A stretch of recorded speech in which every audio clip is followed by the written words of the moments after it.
Good afternoon, everyone. Welcome to the spring concert of the Medina Chorus.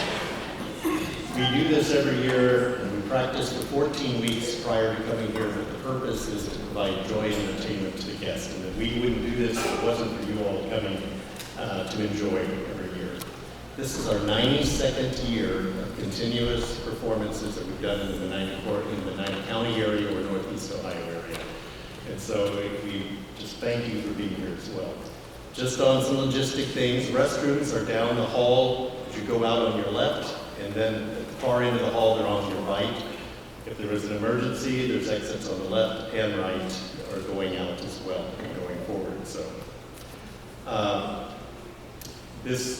will be a short intermission in the middle of the concert, and there will be a snack table outside where it's free will donation if there's something you'd like, help yourself and things. And then there are raffle baskets out there as well. All of that goes to the operating expenses of the Medina Chorus. We are a nonprofit organization that exists on tickets and donations from people that come and enjoy our groups.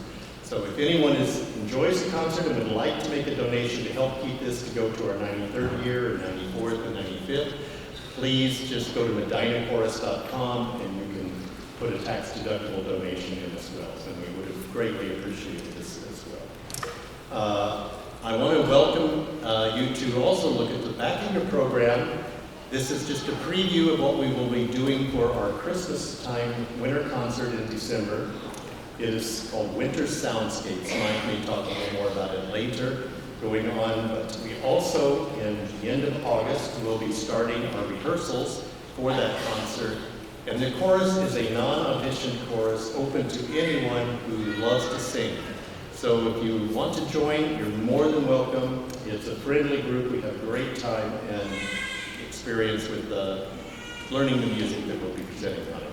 So I also want to just thank the volunteers that we've had who've helped get you into the seats and checked in and handling everything. Without them, we couldn't do this as well. So sit back, enjoy as we go through a century of song, and I will turn the program over to our music director, Mike McClintock.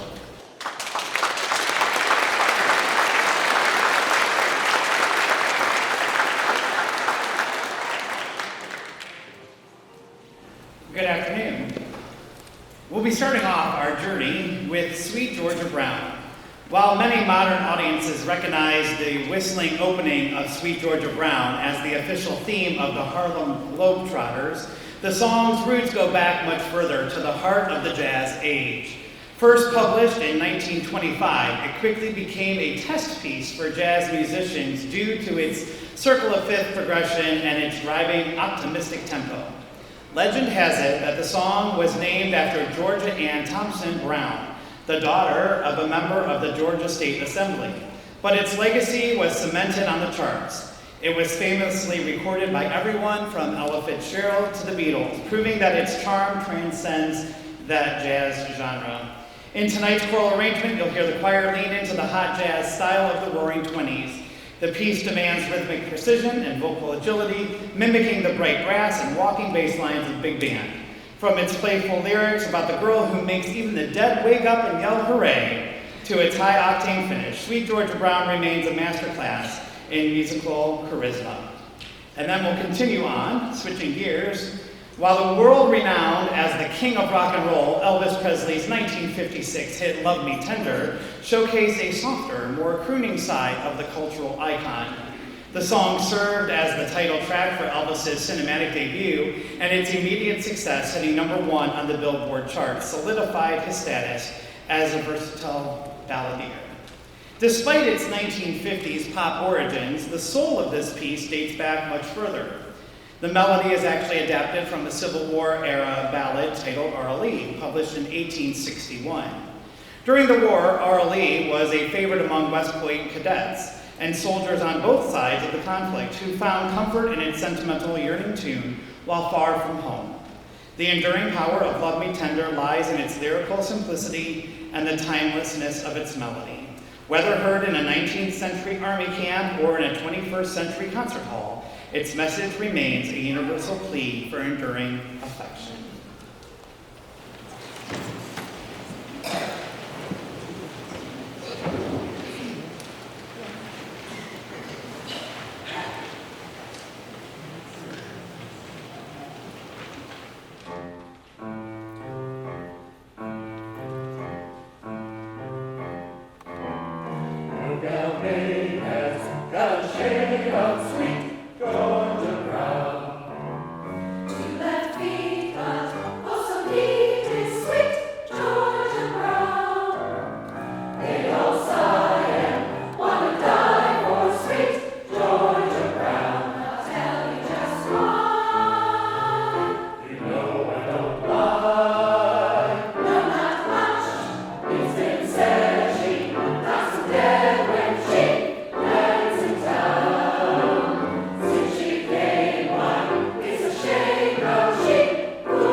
Our next song was released as the title track for the 1984 blockbuster film Footloose. Written by Kenny Loggins and Dean Pitchford, it was a massive success, hitting #1 on Billboard Hot 100 for 3 weeks. This 80s pop rock song captures the spirit of breaking free from the restrictions of daily life. We hope you enjoy as our tenors and basses sing Footloose.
Someone You Loved was released by Scottish singer-songwriter Lewis Capaldi in 2018.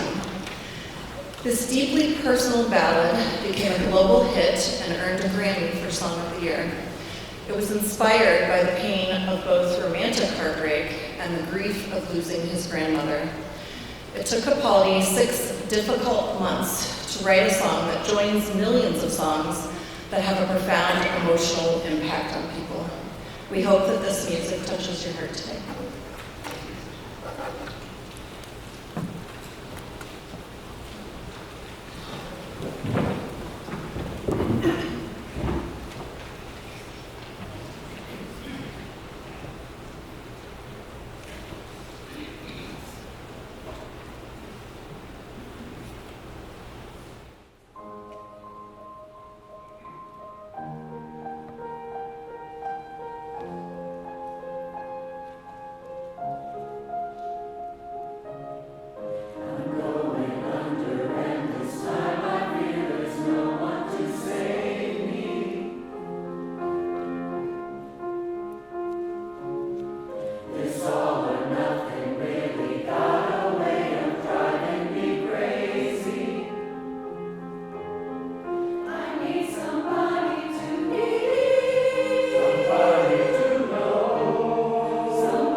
Few songwriting partnerships have captured the essence of American romance quite like brothers George and Ira Gershwin.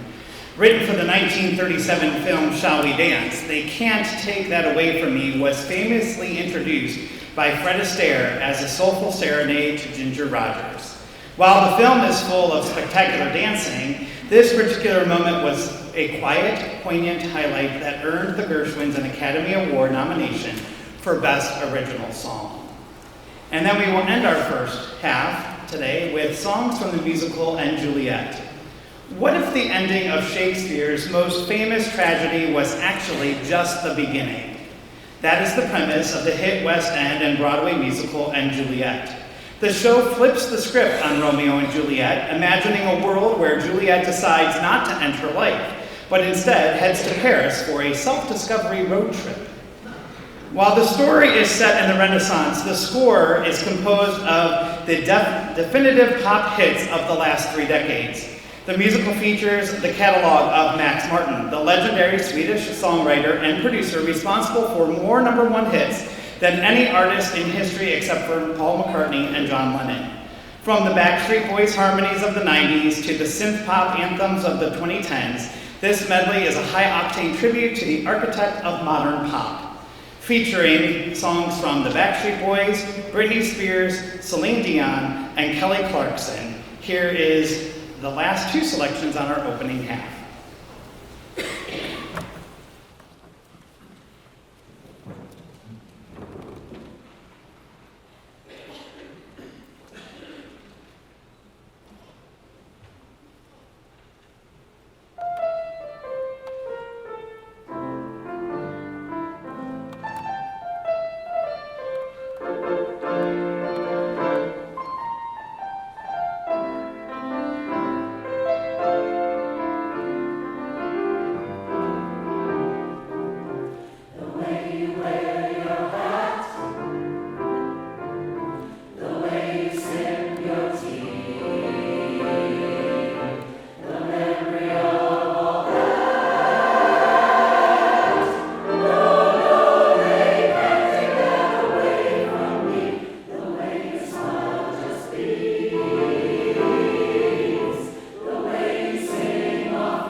Oh,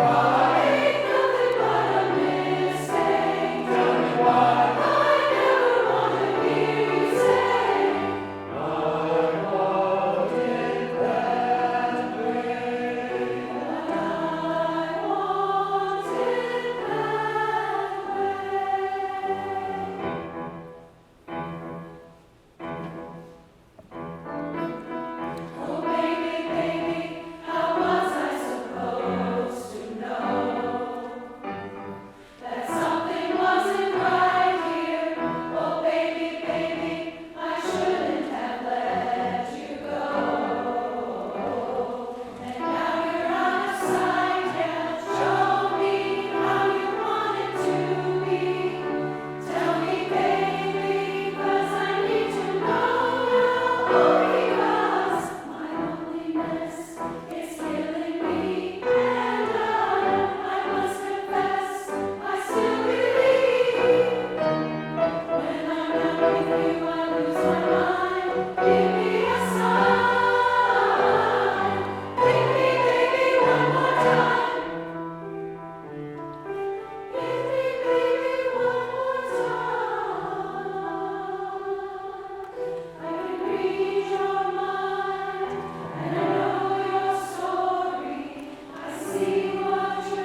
Please take this time to enjoy a quick intermission, about 15 minutes, and we'll bring you back with our second half.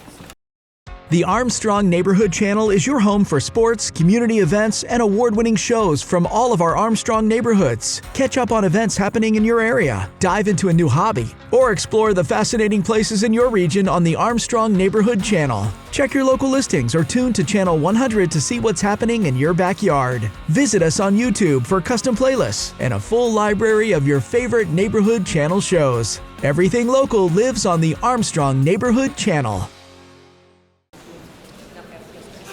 We'll start off our second half with one of the most clever musical mashups of the modern choral repertoire time. Arranger Nathan Howe reimagines the 1999 pop rock anthem All-Star by Smash Mouth through the lenses of the late Renaissance.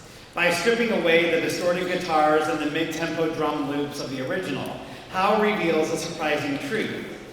The lyrics are a 90s translate with a hilarious ease into the high art form of the 16th century.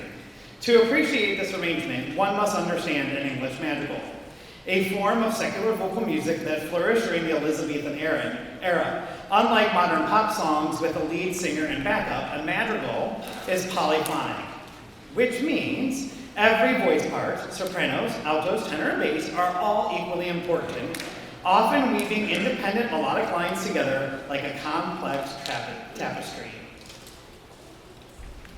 And there's no other words really to describe this piece, really. I mean, it is just something very different. So if you have the original All-Star in your head, it will quickly go away. Here is All-Star sung as an English madrigal.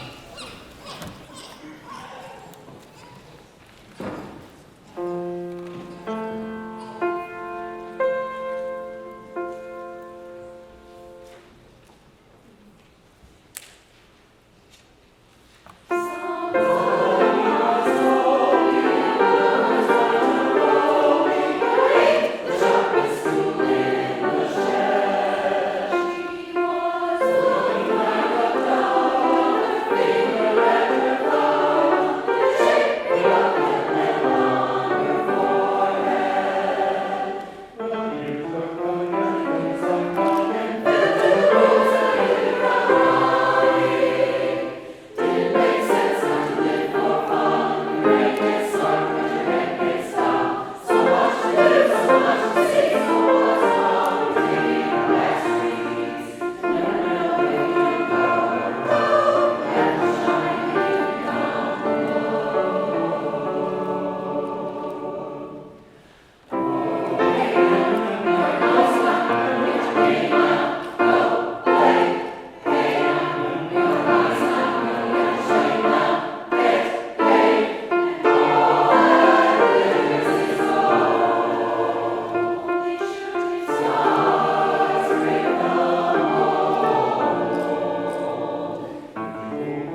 released in 1984, was Cyndi Lauper's first #1 single on the Billboard Hot 100. It has become a timeless standard covered by artists across genres because of its enduring and heartfelt lyrics about love and loyalty. Joining us on cello today is Brunswick High School junior and my son, Carter Adrians.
Written in 1945 by composer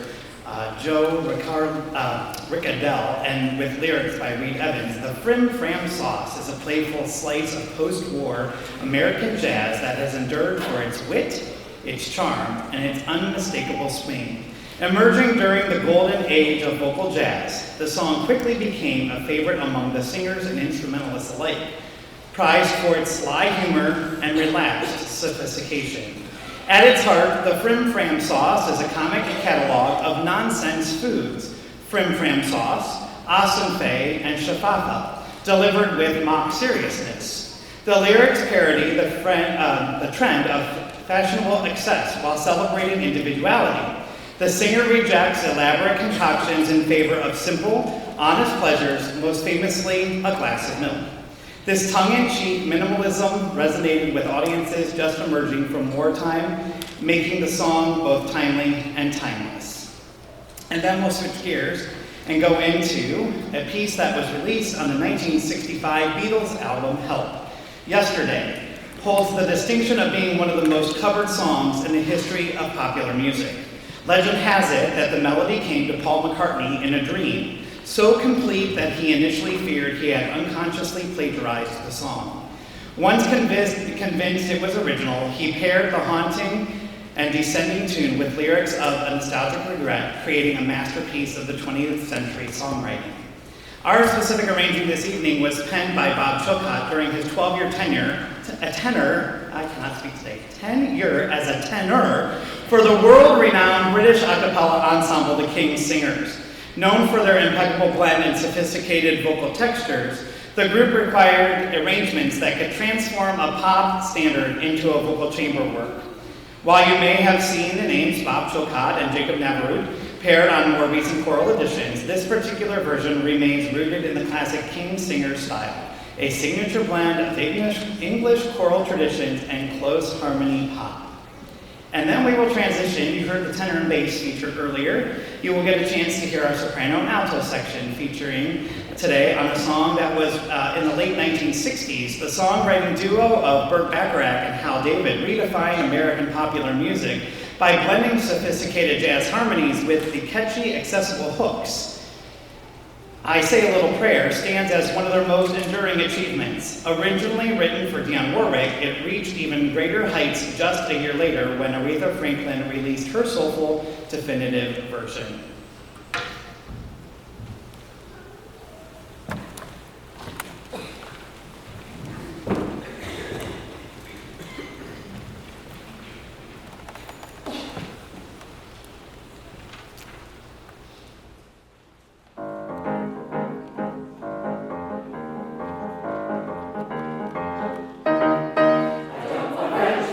Potatoes, red like tomatoes, I'm never satisfied.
The Medina Chorus Ensemble is an audition group that formed in the fall of 2025. We are singing the jazz standard, The Way You Look Tonight, by Jerome Kern and Dorothy Fields.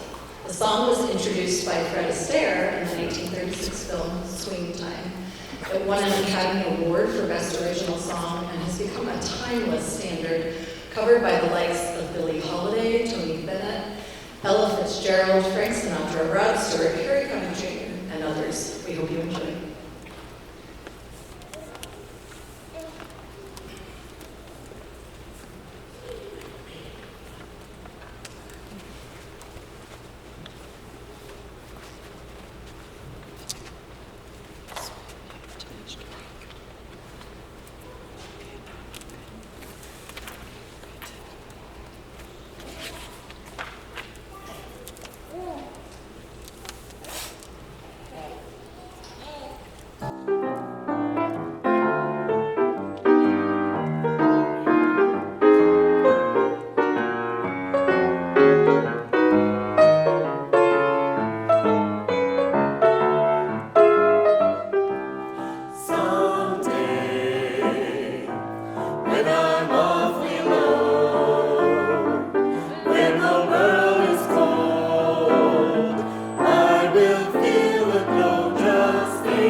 When Freddie Mercury sat down to write Bohemian Rhapsody for Queen's 1975 album, A Night at the Opera, he didn't just write a song. He created a genre-defined suite.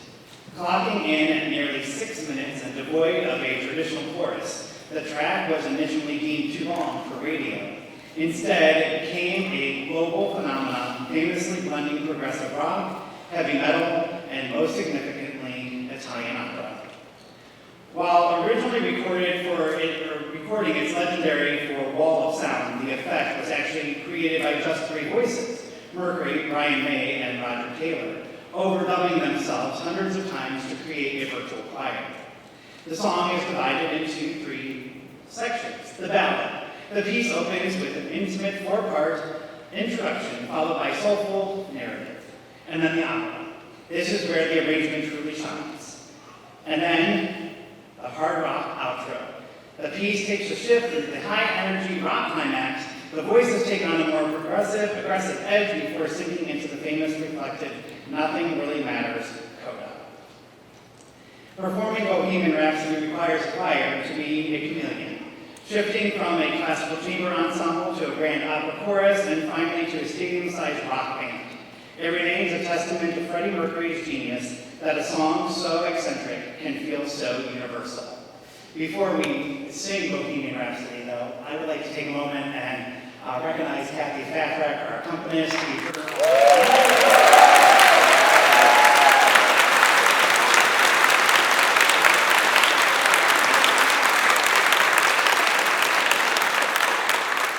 We've joked that this piece definitely has a moment for her to shine. So if you can imagine, like a big afro wig on her, maybe some sequins, you'll get a chance to really hear Kathy on this piece as you've had a lot of her name. But here is Bohemian Rhapsody.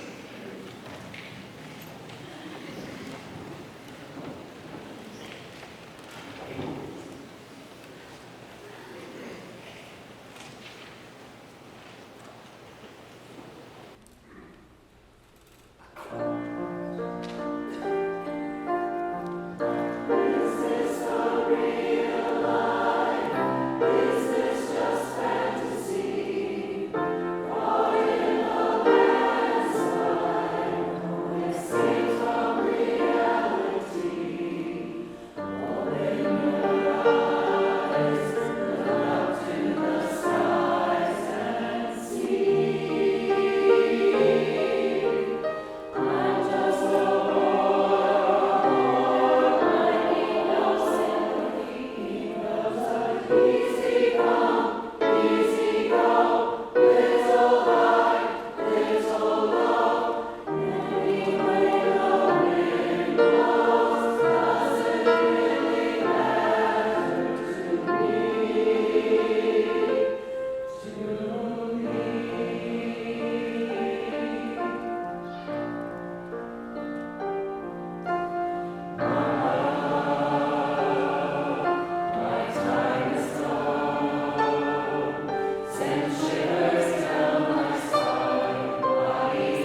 We are honored to share a very special piece with you this afternoon.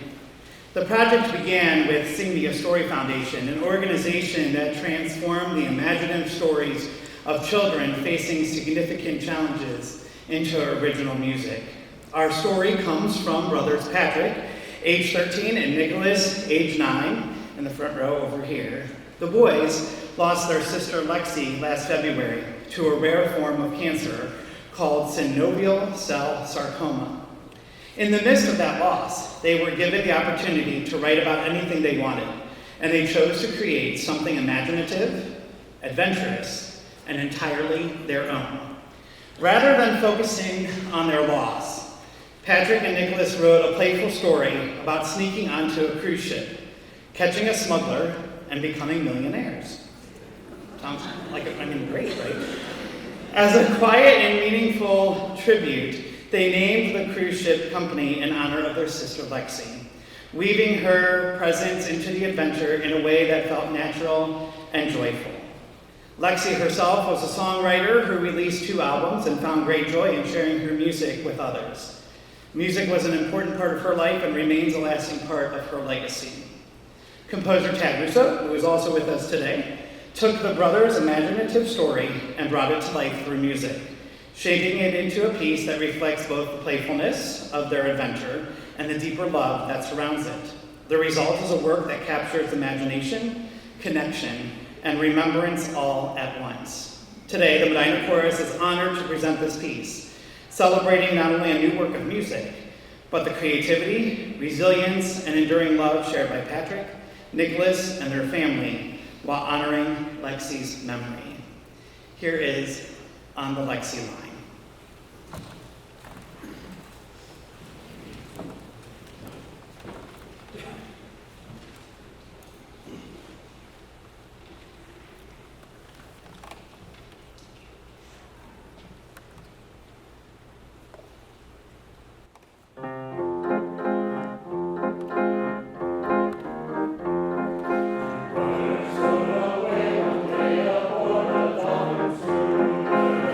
They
try to get them to stand up, but they're embarrassed by it. But what a fun story for us to be able to share, and the love of music, and it's something that we all have up here, and to be able to share that as a legacy to your sister is just something that means so much to us and to our community. And we just thank Tad, who is also a Medina.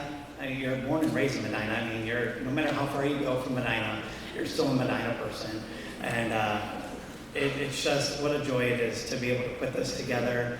It has been a fun project, and to be able to get to know the family and get to work with Tad has just been something that has been so special for me, for the chorus, and we thank you for that. I do know before you all escape, we do want to get a picture of the family, Tad, and the chorus, so before we can do that, can we do that now? Okay, let's do that now. So we're gonna embarrass you. You have to come up. So if I have to be up here, you have to come up here. So the Serio family and Tad Russo, we're gonna invite you to come up to the stage with us, and we'll get a picture.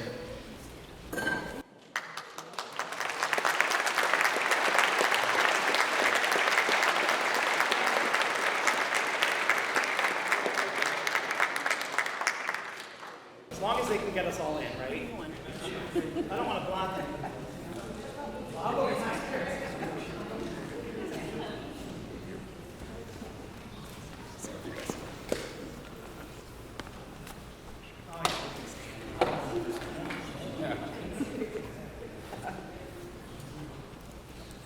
Great photo op for anybody else. Mom. All right.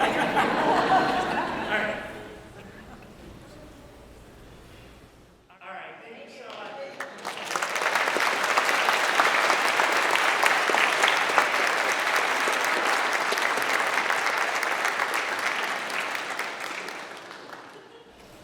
I said the other day, it's about something bigger than ourselves. And that's truly what it is. It's music, and it can transcend generations, it can transcend everything. And what I say to the chorus every Monday night, if we can forget about the real world for 2 hours and make music together, that's what it's about. And that's the joy of music. And we just thank you so much for spending your time with us this afternoon. We do have a concert this summer. I know Gary kind of highlighted it. We'll be performing on the square with a community band at the end of July. It'll be America 250 celebration. It'll be during Arts Week. And then our fall concert, again, Gary mentioned, it was Winter Soundscape, all songs dealing with that lovely thing we deal with in Ohio called snow. It'll be a great concert, so we hope you'll join us for that as well. So thank you again for giving me your time. What are you doing? You want the podium, I know. It's a fun thing. I'll turn it over to Karen. No, the chorus would like to thank Kathy. I'm using my teacher voice. Now, the chorus would like to thank Kathy, Melanie, Mike, and Carter for the time that they've given us, for our practice every Monday night, putting up with us, putting up with snow days and weather and all that good stuff. And Carter, thank you so much. You added so much to that song. So we just have some little thank yous. We appreciate your time and your dedication.